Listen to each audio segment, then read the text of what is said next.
12 कोटी जनता बघते काय चाललंय सभागृहात. शेतकऱ्यांच्या प्रश्नासाठी, कष्टकऱ्यांच्या प्रश्नासाठी, कामगारांच्या प्रश्नासाठी आज आम्ही ओरडतोय. कशावरती? भोंदूबाबा महाराष्ट्राला कसा फसवतोय, राजकारणी लोक भोंदूबाबांच्या बाबतीत कसे नादाला लागलेले आहेत. माझं म्हणणं आहे, करा चौकशी त्याची. कोणाच्या दबावाने ते पाणी दिलं, कोण होतं त्याच्यामध्ये, कशासाठी होतं, ते लोक आता कुठे आहेत. फक्त राहिलंय काय, भोंदूबाबा मंत्री मार खात आहेत, हे सगळे विषय सध्या महाराष्ट्रात चालू आहे. 12 कोटी जनता बघते काय चाललंय सभागृहात. सगळे प्रश्न इथे येणार कोण आमदार कशासाठी? शेतकऱ्यांच्या प्रश्नासाठी, कष्टकऱ्यांच्या प्रश्नासाठी, कामगारांच्या प्रश्नासाठी आज आम्ही ओरडतोय. कशावरती? भोंदूबाबा महाराष्ट्राला कसा फसवतोय, राजकारणी लोक भोंदूबाबांच्या बाबतीत कसे नादाला लागलेले आहेत. आम्ही एवढीच, आम्हाला या 289च्या माध्यमातून सरकारकडनं हे निवेदन हवंय की हे जे प्रकरण आहे याच्यातली माहिती सरकारने आम्हाला द्यायला पाहिजे. आमच्याकडे बरीच माहिती आहे. आमच्याकडची माहिती आज आम्ही सभागृहामध्ये मांडू इच्छितो. ती कुठल्या आयुधाने मांडायची हे आपण सांगायचंय. परंतु जो भोंदूबाबा आज सगळ्या मोठ्या ताकदीच्या लोकांना बरोबर घेऊन हे सगळं जे काय कारनामे केले, जे काय लैंगिक अत्याचार केले आहेत, सामाजिक अत्याचार केले आहेत, यापेक्षा गरिबांच्या जमिनी लाटल्या आहेत. आणि याच्यामध्ये राजकीय नेते, आमचे राजकीय नेत्यांचे फोटो असल्याबद्दल काही दुमत नाही, कारण राजकीय नेत्यांचे फोटो कोणाबरोबर पण असतात. परंतु त्याच्याशी आर्थिक संबंध, त्याच्याशी वेगवेगळ्या प्रकारचे हितसंबंध, त्याच्या दुष्कृत्यात सहभागी, त्याच्यासाठी फोनवरला दबाव, या सगळ्या गोष्टीला आमचा विरोध आहे. आणि म्हणून महाराष्ट्राच्या राजकारणात ही एप्स्टीन फाईल जी नवीन निघालेली आहे याच्या बाबतीत सरकारचं काय धोरण आहे ते आम्हाला कळलं पाहिजे.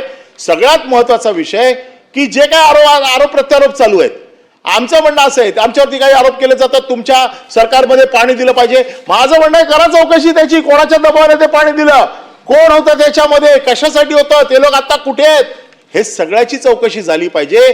परंतु या सगळ्याची चौकशी करून या बुवाच्या बाबतीमध्ये काय काय धागेदोरे कुठपर्यंत गेलेले आहेत याची सभापती आपण दखल घेऊन या विषयावरती चर्चेला आम्हाला परवानगी द्यावी आणि या विषयाची सविस्तर चर्चा अधिवेशन संपण्याच्या अगोदर आपण घडवून आणावी. ती कुठल्या आयुधाच्या माध्यमातून आपण घडवून आणणार ते आपण सभागृहाला सांगावं, जेणेकरून मग जे काय आमच्याकडे जी काय माहिती आहे ती सभागृहाच्या पटलावर आम्ही ठेवू, आपल्या समोर मांडू आणि मग आपण त्याच्या बाबतीत योग्य तो निर्णय द्यावा. पॉइंट ऑफ इन्फॉर्मेशन सत्यजित तांबे.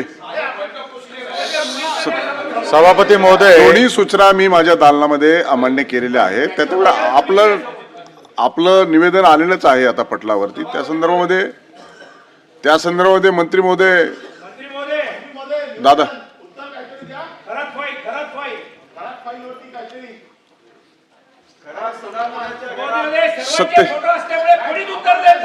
सत्य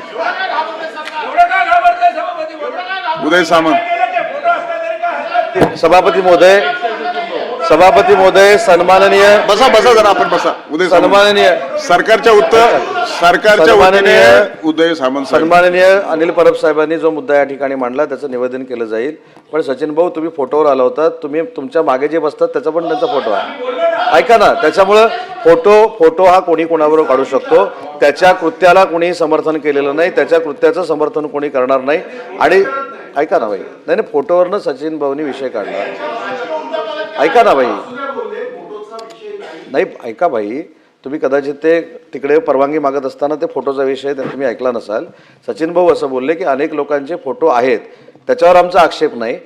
फोटो हे कोणी कोणाबरोबर काढू शकतो, त्याच्यावर आक्षेप असण्याचं काही कारण नाही. पण अशा कृत्याचं समर्थन सरकार करणार नाही, ही भूमिका मुख्यमंत्र्यांची आणि उपमुख्यमंत्र्यांची आहे आणि त्याच्यावर निवेदन केले जाईल. Point of procedure. अशाच नवनवीन अपडेट्ससाठी डिजिटल कोल्हापूर चॅनेलला सबस्क्राईब करायला विसरू नका.